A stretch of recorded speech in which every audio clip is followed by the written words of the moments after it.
Greetings adventurers, this is Kazu, and today we're going to be talking about a rather controversial ruling of critical fumbles in D&D 5th edition and how to make them both a fun and balanced mechanic at your table. For those of you who don't know, critical fumbles are a house rule that usually implements additional disastrous effects when a natural 1 is rolled. Oftentimes these use some sort of critical fumble table that has a specific list of negative outcomes which occur in addition to failing an attack roll, ability check, or saving throw. So basically when you roll a nat 1, bad things happen in addition to automatically failing the roll. I've seen quite a few posts and videos that explain why this ruling is terrible from a game design standpoint and how to make it less harmful for players, but I haven't seen any satisfactory advice on how to make critical fumbles a genuinely fun and interesting element of the game, which I really think they are. In this video, we're going to discuss two things. Firstly, how to balance the critical fumble ruling for marshals compared to spellcasters, as marshals are far more often subject to critical fumble rules. And then we're also going to discuss how to make critical fumbles fun for the table and how you can incorporate narrative elements that are going to make combat and any sort of other implementation of critical fumbles far more memorable and interesting. First, let's take a look at the main problem with critical fumbles. If you haven't seen it, there is a video from Pack Tactics overviewing critical fumbles and the negative downsides of it, primarily how they statistically affect martial classes, which are the melee-based classes, far more than the spellcaster classes that typically use spells and therefore call for saving throws, which do not require them to make any dice rolls. A 5th level fighter, as an example, can action surge and they'll make 4 attacks, which means they need to roll 4 d20s and they have a total chance of 18% in rolling a natural 1 over the course of making those 4 attacks. That's an enormous chance for failure and bad effects. A 5th level wizard could cast Fireball, which is going to hit everyone in a 40-foot diameter sphere, and because they don't have to make any of the saving throws, they have 0 chance of rolling a natural 1 during that attack. So how can we balance this? Well, there's a lot of things we could do with critical tables. We can lessen our effects, we can customize the outcome, but ultimately I think these are going to be some of the best solutions, which I'll list below. So the first piece of advice I'd like to recommend is implementing critical successes, which are the exact opposite of critical fumbles and have an equal chance of occurring. So when you roll a nat 20 on an attack roll, you get additional damage dice, double the damage dice normally, but you also have bonus beneficial effects. And these can be the same as the critical fumbles, but applied to enemies. So things like disarming an opponent, you could knock them down, you could apply other sorts of status effects, including fear, you could deal additional damage, sometimes you could deal max damage, you could say the player rolls max values on their damage dice, they get advantage on their next hit.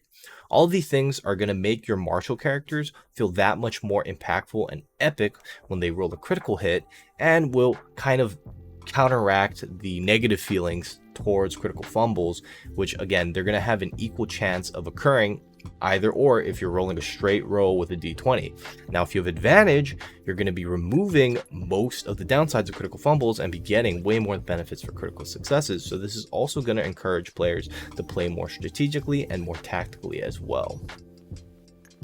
So secondly, what we can implement if you feel that critical success or failure is too often of an occurrence, or if you want it to be skill-based and have the ability scores of a character actually affect the odds of them scoring a critical success or failure, then what we can implement is essentially an additional d20 roll to see if the result is going to be critical or failure after you've already rolled a nat 20 or a nat 1.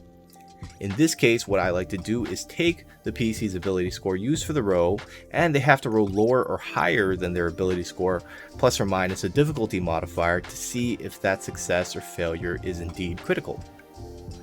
So basically, players with higher ability scores are going to have a lower chance of getting a critical fumble and a higher chance of getting a critical success. Now, as an example, a Barbarian with 12 strength would perform a critical fumble on a roll of 12 or higher, which is going to be roughly 45% of the time, whereas a Barbarian with an 18 strength ability score will get a critical fumble on their attack roll of 18 or higher, which already brings it down to about a 15%. So you could see the Barbarian, who has way more strength, is going to far often have less critical fumbles than the Barbarian with only 12 strength. Now, if you find that characters with max ability scores are having way too easy of a time with the change in this rule, you can always adjust the modifier to make it easier or harder by adding or decreasing the ability score number for the roll.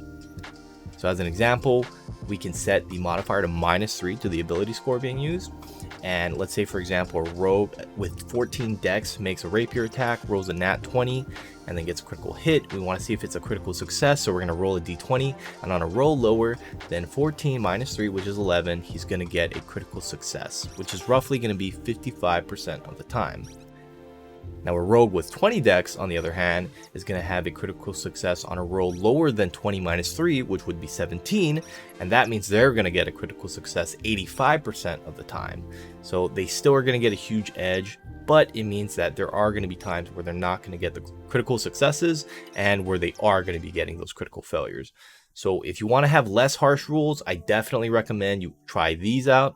It's going to make your characters feel a lot stronger, and overall just add that little bit of excitement to combat, which we're going to get into later detail on how to make the crit fumbles fun.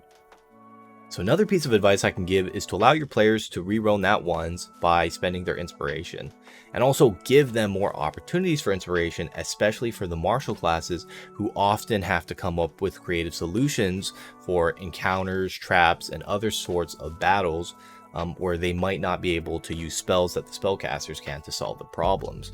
So if your fighter has an interesting idea, give him an inspiration point. Let him reroll that nat 1 that he gets when he's action surging and doing his 4 attacks. If they come up with a creative description on how they're executing a monster, that should be also good enough to give them an inspiration point, so that they can, again, always be spending these and using them to get a little bit of an edge and overcome the bad effects of the nat 1s. This is also just going to increase player engagement in general by giving them that mindset of always trying to earn inspiration points and think outside of the box. So my last piece of advice is going to be really brief, and that's to make sure your players understand what advantage is as a mechanic in D&D and how they can achieve this effect in combat. For those of you who don't know, advantage is the ability to roll 2 dice on an attack roll, ability check, or saving throw, and you take the higher of the 2 dice for the roll. This means that you have to get 2 nat 1s to have a nat 1 effect when you have advantage on the roll, and that only has a 0.25% chance of occurring. So pretty much if you have advantage, you don't have to worry about critical fumbles. Make sure your players know what advantage is and how they can achieve this at the table. Now, if you're a player, these are some pretty easy ways you can generate advantage for yourself when attacking. If you're a battle master, you can open with a trip attack before you do your action surge to knock the opponent prone. If you're a barbarian, you can perform the reckless attack to attack with advantage, but just keep in mind everything else that attacks you is going to be at advantage as well. If you attack an enemy that you're hidden from who hasn't seen you, that's going to be an attack with advantage.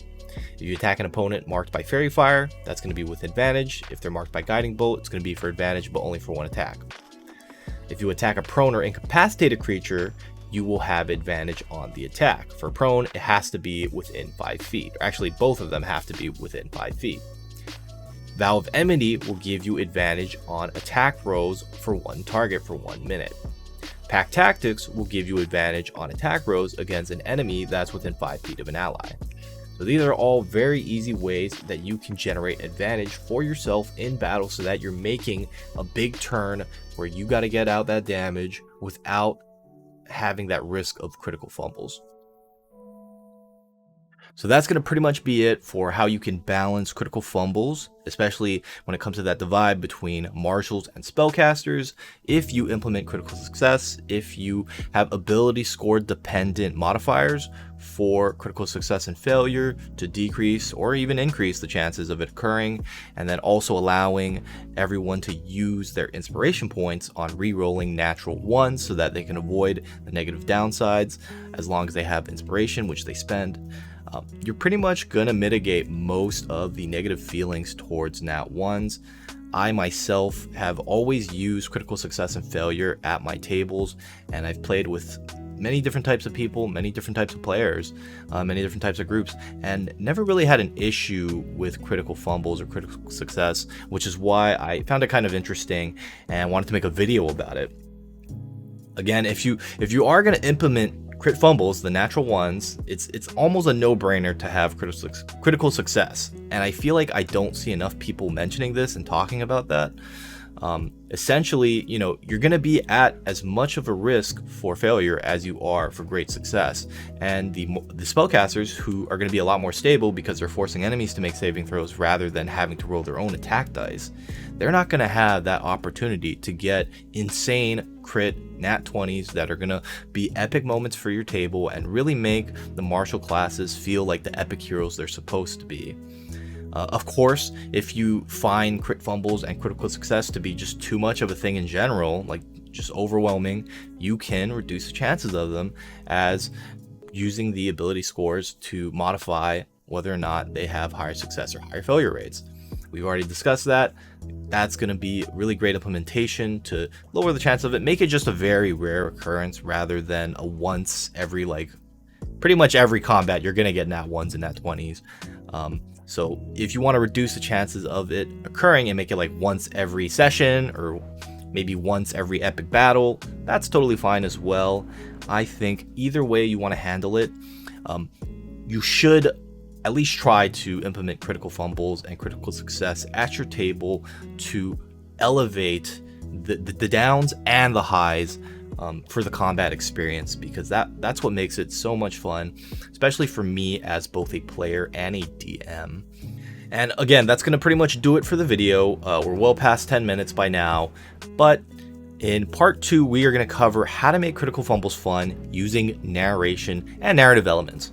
So if you're not aware, there are definitely a lot of different tools, and I've seen in actual play videos how DMs address nat 1s and nat 20s. And I think there's a lot we can learn from in terms of narration to make these events really exciting for the table, so that people are shouting and screaming every time there's a nat 1 or a nat 20 road, which I think is what makes D&D so much fun. So that's going to be in part 2. Stay tuned for that. I'll be working on part 2 and uploading that very shortly. Thank you guys so much for watching. If you enjoyed the content, like, comment, subscribe to the channel. It always helps out. And I'll see you guys in the next video. Peace out.